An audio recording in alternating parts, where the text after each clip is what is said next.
Welcome to the Microbiology Lab. I'm Professor Strand, and today you will get to perform two different clinical lab tests.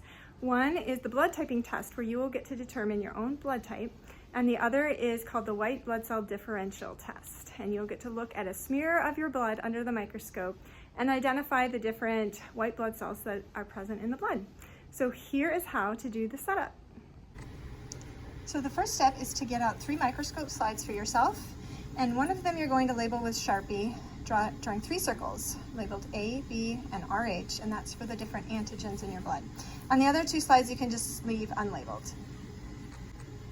The next step is to prick your finger.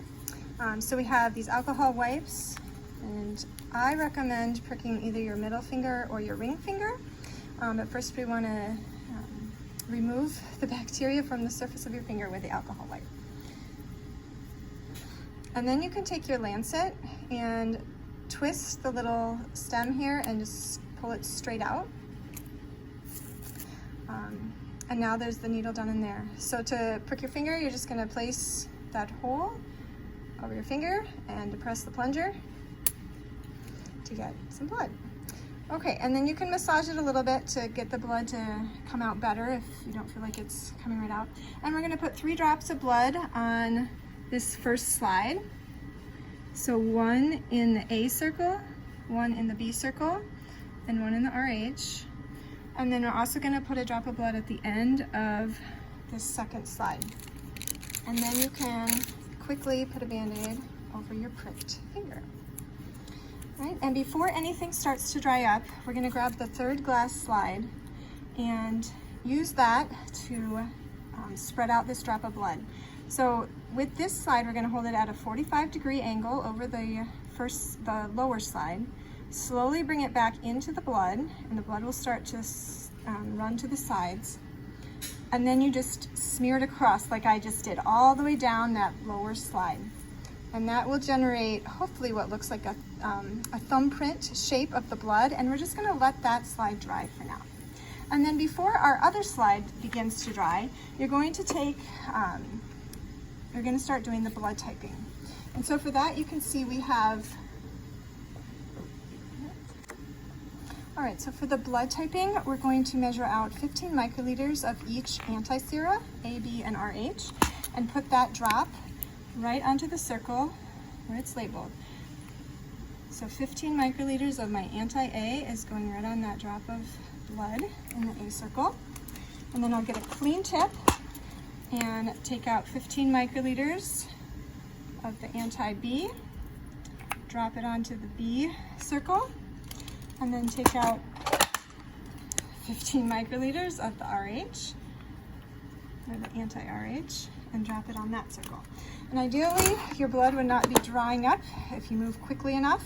Mine has already started to dry a little bit. But now we're going to take a toothpick and just mix in the anti-sera with that drop of blood before it dries up. So just stir it up well. Get a clean toothpick, stir up the B circle really well, and then get a 3rd toothpick and stir the RH spot. Right? And you may start to see some agglutination or clumping right away.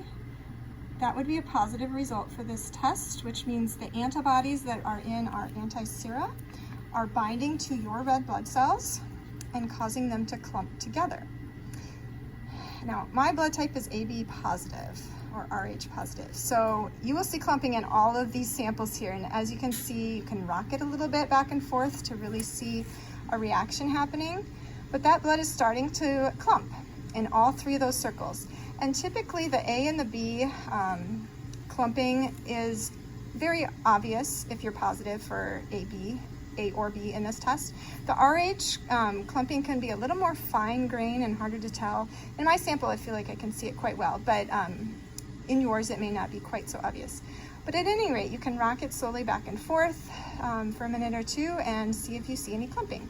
If you have a negative result, even after rocking it like that, that whole circle should still be a very smooth looking red color because you have your blood there, but it is not clotting or clumping, agglutinating. And so it remains a very smooth pattern of red rather than these individual dots. So that's how you'll do your blood typing, and you can record your results, determine what your blood type is. Now to do the staining on your blood smear, and this is to look at the white blood cells that are present in your blood, you're going to take your slide after it's completely dried, and the first reagent we're going to add is called right stain. And so you need to completely cover that smear of blood, however big it is. Typically that will take 1 to 2 droppers of the right stain, and really you want this to remain very wet through the 2-minute incubation. So go ahead and add the droppers that you need, and then start timing it for 2 minutes. Okay, when the 2-minute incubation is up, we're now going to add the second reagent called Wright's buffer, and we will add this straight on top of the right stain, so you won't tilt that off or anything.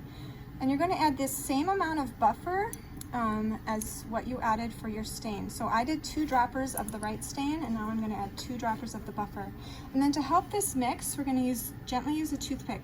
And the goal here is to just gently mix the surface. So you don't want your toothpick to actually touch the glass underneath, or especially not your blood that's there. But we just want to carefully mix that a little bit until you can see kind of a green sheen over the surface.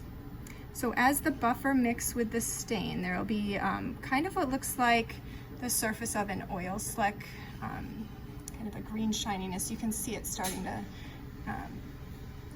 form up there. And so once you see that, you'll know that your 2 reagents are mixed well enough, and then you're going to let that incubate for 2 minutes as well. Oh, hello there. You can even see me in my right stain. Okay, when you are done with your 2-minute incubation of the stain and the buffer, you can lift up that slide and gently squirt some water over the end of it to rinse off the stain. You just don't want to squirt right at your blood smear, because that could release some of the cells that are there. You're just going to rinse it until it all seems to run clear off the slide. And then now we have our smear prep ready to look under the microscope.